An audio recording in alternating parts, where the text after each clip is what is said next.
Bonjour à toi et bienvenue au message lumière de la famille Myriam. J'espère que tu vas bien et que tu as passé une bonne semaine.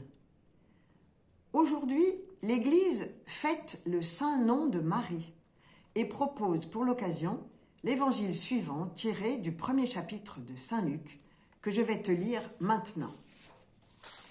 En ces jours-là, Marie se mit en route et se rendit avec empressement vers la région montagneuse dans une ville de Judée. Elle entra dans la maison de Zacharie et salua Élisabeth. Or, quand Élisabeth entendit la salutation de Marie, l'enfant tressaillit en elle. Alors, Élisabeth fut remplie d'Esprit Saint et s'écria d'une voix forte, « Tu es bénie entre toutes les femmes, et le fruit de tes entrailles est béni. D'où m'est-il donné que la mère de mon Seigneur vienne jusqu'à moi? Car lorsque tes paroles de salutation sont parvenues à mes oreilles, l'enfant a tressailli d'allégresse en moi. Heureuse celle qui a cru à l'accomplissement des paroles qui lui furent dites de la part du Seigneur. » Marie dit alors, « Mon âme exalte le Seigneur, exulte mon esprit en Dieu mon Sauveur. » Ce passage suit directement celui où l'ange annonce à Marie qu'elle va concevoir un fils qu'elle appellera Jésus et qui sera le fils du Très-Haut. Et il lui apprend que sa cousine Élisabeth est enceinte de 6 mois, malgré sa vieillesse. Sachant cela, Marie s'empresse de se rendre chez Élisabeth pour l'aider. C'est elle qui prend les devants, c'est pas l'ange qui lui a dit d'y aller. Car l'amour oblige. Il surmonte la fatigue, les appréhensions, la paresse.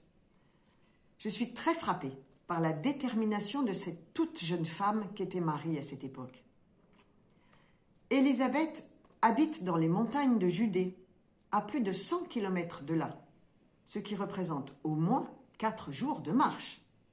Elle a sûrement rejoint une caravane, car il n'était pas pensable qu'elle voyage toute seule. Mais elle ne s'arrête pas à ces difficultés. Ce passage est riche d'enseignements pour nous.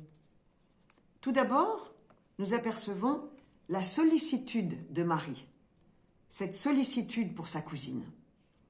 Luc nous donne 2 modèles, un féminin et un masculin, comme souvent chez lui.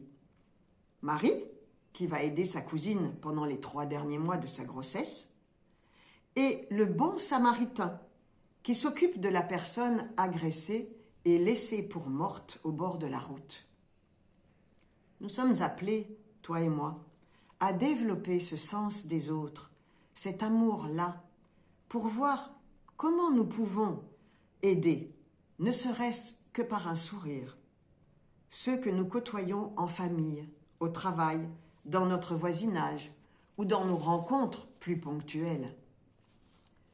Mais autre chose me frappe dans la rencontre extraordinaire de ces 2 femmes. Dieu est à l'œuvre. La phrase « Élisabeth fut remplie de l'Esprit Saint » le montre bien. Mais cette intervention divine a besoin que les personnages humains communiquent entre eux, réfléchissent. Personne n'est passif dans cette histoire. Marie transmet la salutation angélique qu'elle a reçue et cela enclenche le processus. L'enfant dans le sein d'Élisabeth tressaille. Il prophétise déjà, sans mots, en reconnaissant la présence de celui que l'on attendait. Et remplie de l'Esprit Saint, à son tour, Élisabeth confesse alors que Marie est la mère de son Seigneur.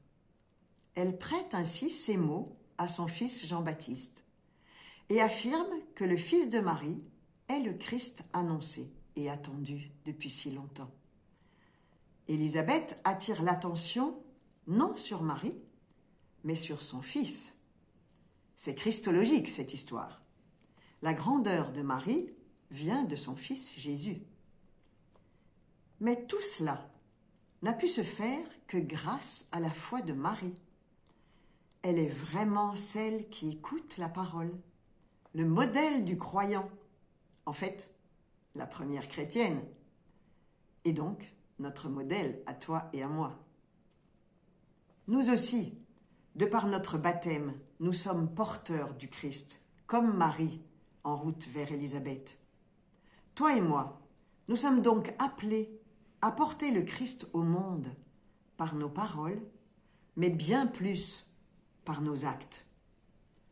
En répandant l'amour de Dieu autour de nous par de tout petits gestes pleins de sollicitude, nous permettrons alors à l'Esprit Saint d'agir et de transformer le monde. Marie nous y aidera. Très bonne journée à toi et à bientôt.